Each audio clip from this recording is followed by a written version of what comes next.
নিবেদন করছি উপেন্দ্র কিশোর রায়চৌধুরী রচিত গল্প পান্তা বুড়ি।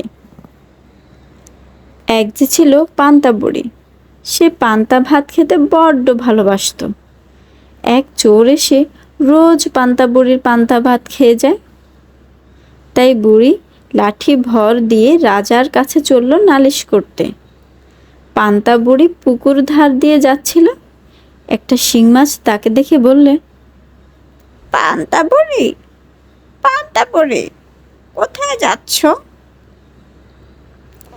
চোর আমার পান্তা ভাত খেয়ে যায়, তাই আমি যাচ্ছি রাজার কাছে নালিশ করতে।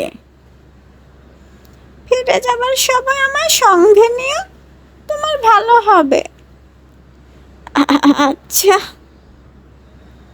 তারপর বুড়ি যাচ্ছে যাচ্ছে যাচ্ছে।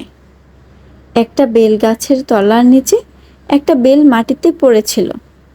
বেল বুড়িকে দেখতে পেয়ে বলল, পান্তা বুড়ি, কোথায় চললে? চোরে আমার পান্তা ভাত খেয়ে যায়, তাই আমি যাচ্ছি রাজার কাছে নালিশ করতে।